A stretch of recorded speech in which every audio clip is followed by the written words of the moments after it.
Ward 7's Fort DuPont neighborhood, nestled along the rolling hills and wooded trails of Fort DuPont Park, it's right on the brink of gentrification.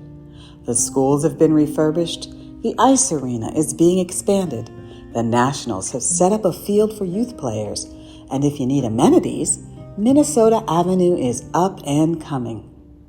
All we need now is an opportunity to take over a multifamily property, maybe like this one, the Ridgecrest condominiums, and it won't be long before a relatively small investment turns into a hefty profit.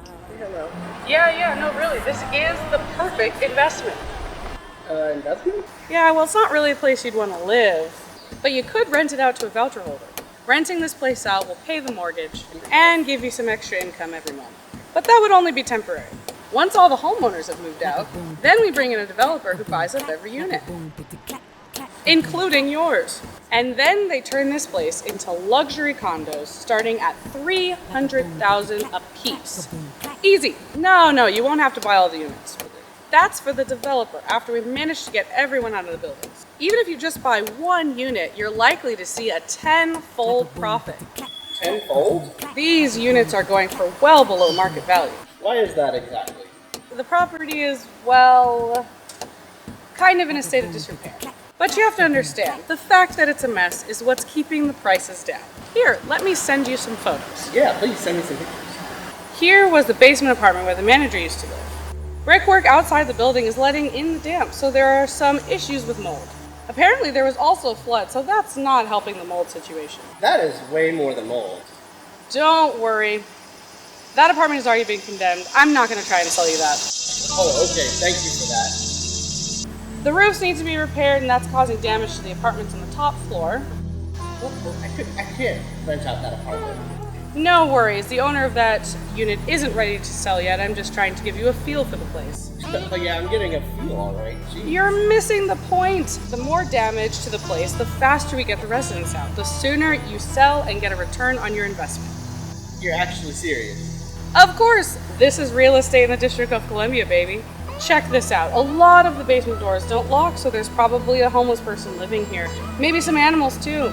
The basement here is always flooded. They have to have a sump pump running 24 hours a day.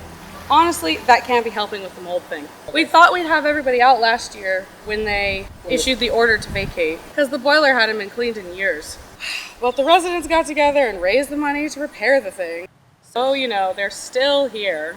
Now, apparently, the electricity has failed. And if what I'm hearing is correct, they'll need like $100,000 to fix that. So it's just a matter of time. What are you doing? I have a situation. I think I'll call you back. Just a matter of time until what? A matter of time till I find you a new place to live. Find me a new place to live. Yeah, this place is crap. You don't want to live here? With my income, where else can I go? Well, if you weren't so stubborn and you were willing to sell, maybe we could... Willing to sell at the prices that you're willing to offer. I heard you on the phone with that gentrifier. You want to sell all of these units for well below market rates. I'd get you a good price. You'd get me a good price. What about everybody else, huh? What about Pat and her dog Smoke? What about Joanne and her nephew and Norman all living in there with all kinds of electrical issues? Norman has to use a cook stove. They don't have air conditioning. You're sweating like a pig out here. Can you imagine living without air conditioning? It's ridiculous. What about Cassandra and Muhammad? They have 30 years of memories up in here. They raised their kids in here. How about all of these families who had these properties in their families for generations, and they are trying to hold on to them, and the voucher holders who can't get anybody else to take their voucher, huh? You know full well that we have been fighting for like 2 years to get them to use our condo fees to fix the property up. And we finally got them into court. We had to raise money to fix the boiler. We're raising money now to fix the electrical. Maybe we could have get us a nonprofit developer to help us raise the money. Maybe actually renovate the place, not just bring it up to code, but actually renovate it. And what we really want to do is get the bylaws changed and maybe even change it from a condo to a co-op. so that we can control this property. And you should be helping us with this. You're a real estate agent, you know how this stuff works. Yeah, I don't know, Mom. It's a big ask. It's not. It's not a big ask. We're just asking that you join us. Here we go. Wake up, everybody. No more sleeping in bed. No more backward thinking. Time for thinking ahead.